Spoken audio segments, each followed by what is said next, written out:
kita nak terus saja bersama dengan Jasmin Amirul Ghani, Managing Director of Hire.Seniors. Jasmin, thank you for being with us this morning.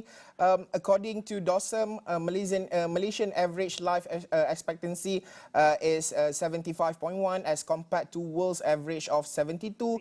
Coupled with a decreasing number in newborn, this means that we might go into aging nation earlier than we thought. How do we ensure this group of people can contribute to the economy? Is gig economy suitable solution, and which sector?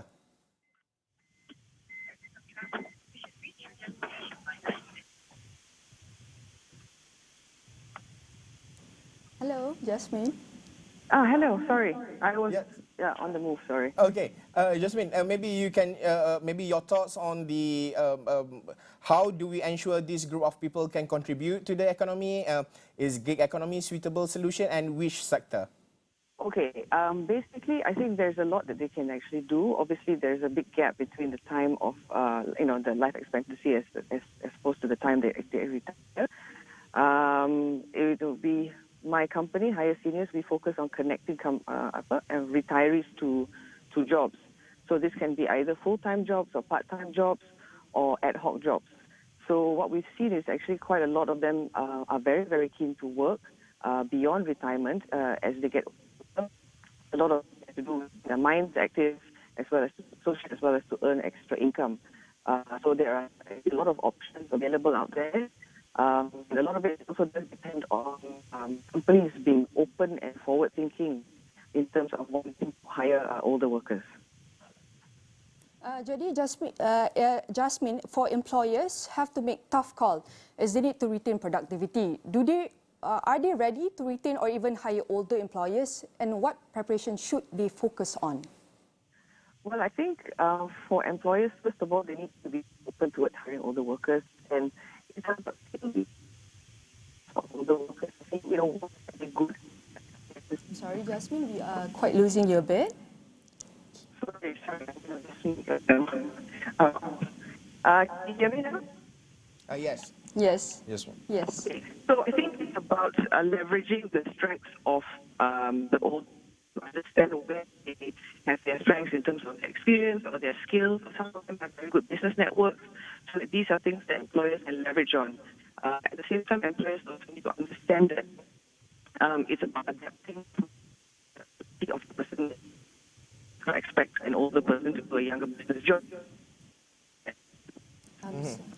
Okay, Jasmin, maybe you can share in terms of the if you are saying about the objective of the gig economy and also looking for the implementation and also to provide a second chance to veterans and retires.